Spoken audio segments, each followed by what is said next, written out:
여러분 안녕하십니까? 광주 MBC 뉴스데스크입니다. 더불어민주당 대선 후보 경선의 최대 승부처인 호남 순회 경선 결과가 내일과 모레 연달아 나옵니다. 이재명 후보 캠프와 이낙연 후보 캠프는 서로 승리를 자신하며 권리당원들의 지지를 독려하고 있습니다. 윤근수 기자가 보도합니다. 이재명 후보 캠프는 호남 순회 경선에서 50% 안팎을 득표할 걸로 예상합니다. 지역별로는 전북에서 압승, 광주는 우세, 전남은 백중세로 전망했습니다. 그래도 격차가 크지는 않을 것으로 예측했습니다. 두 자릿수까지 격차가 저희들이 벌리면서 이기는 건 쉽지 않다 이렇게 봅니다. 이낙연 후보 캠프는 두 자릿수 격차로 승리할 거라고 장담합니다.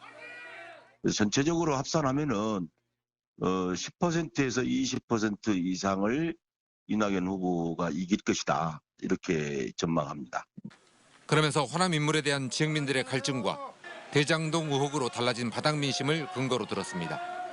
이러다 보면은 결국은 불안한 후보가 되지 않느냐. 이재명 지사 같은 경우는 불안하다.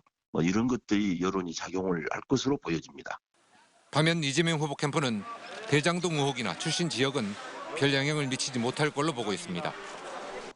다음 대선에서 승리할 수 있는 후보냐, 호남의 비전과 미래 개혁을 제대로 실천할 수 있는 후보냐, 이걸 매우 중요하게 여긴다고 보는데요.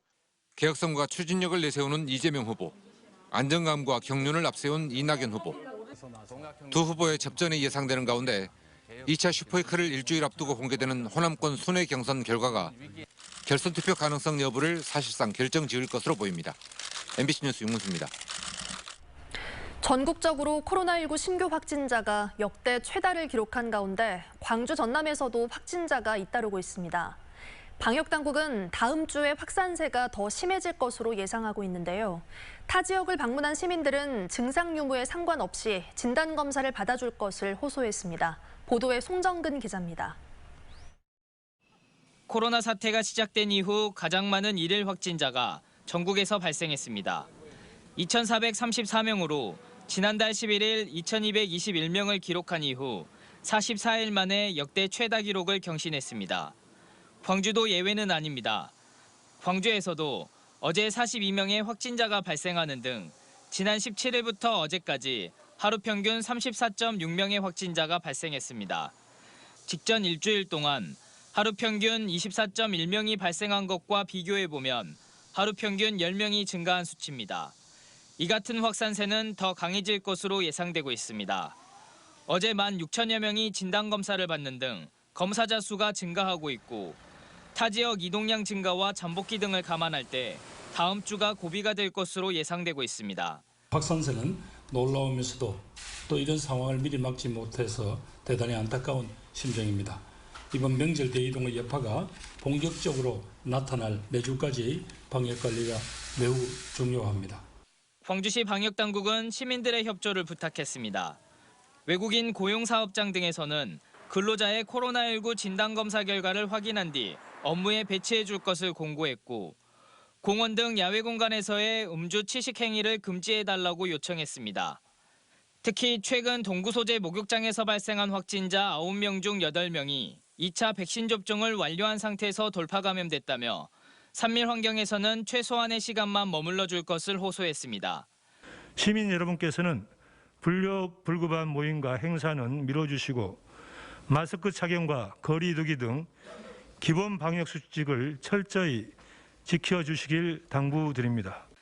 편의점, 식당, 당구장 등 최근 확진자들의 이동 경로가 예측 불허인 만큼 시민들의 자발적인 방역 수칙 준수가 그 어느 때보다 절실한 상황입니다. MBC 뉴스 송정근입니다.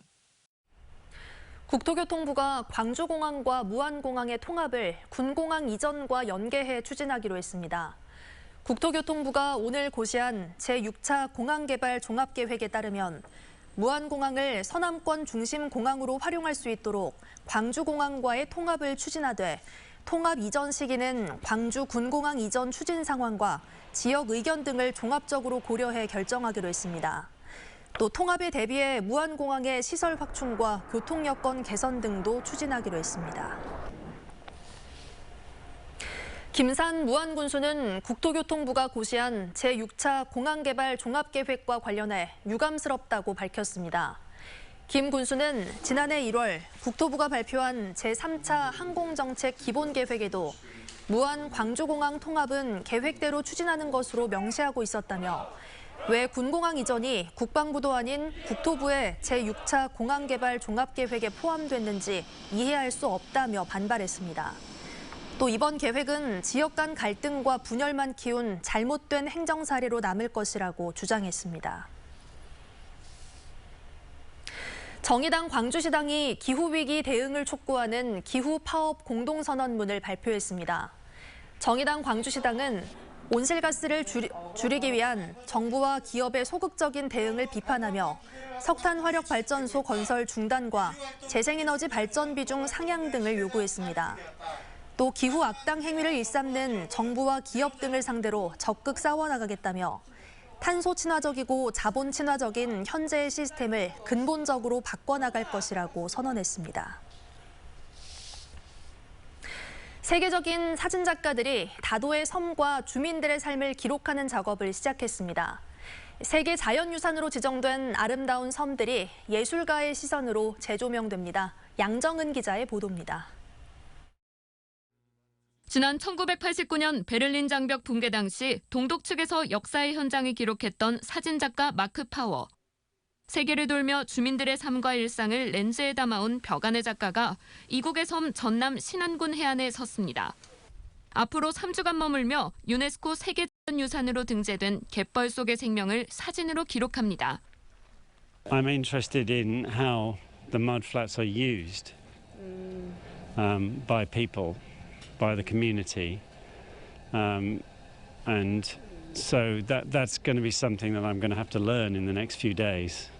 예술적이면서도 사회문화적 특성을 잘 살린 마크 파워의 작업은 이번에도 신안의 새로운 매력을 잘 담게 됩니다.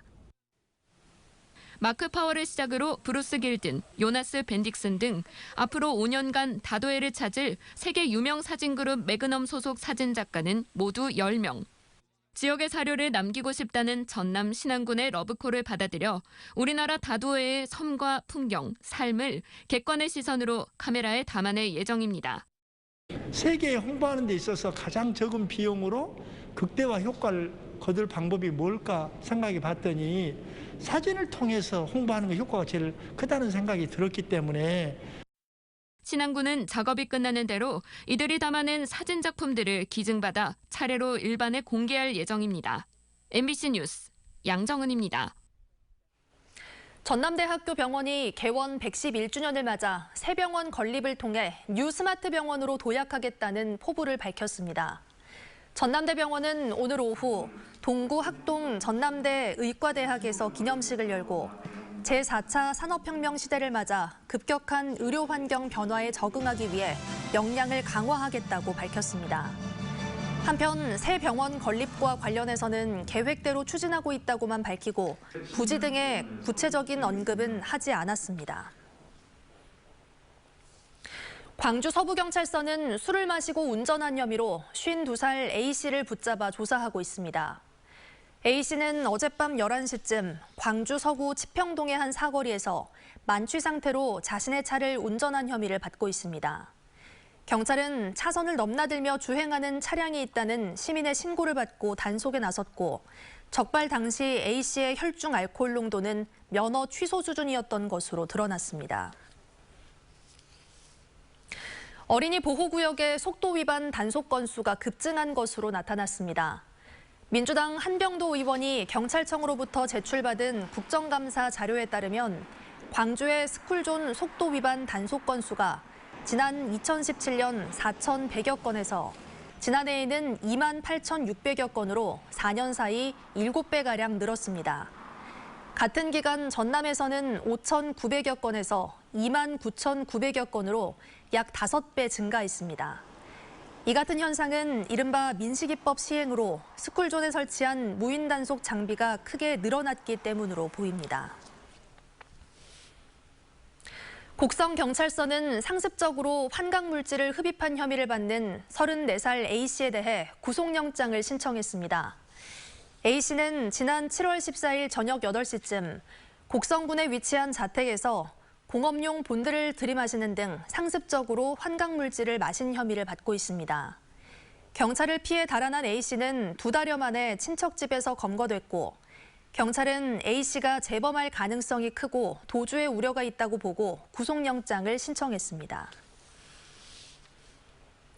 주민등록 번호를 바꾸려는 신청자 10명 가운데 4명은 보이스피싱 피해 때문에 변경을 신청한 것으로 나타났습니다.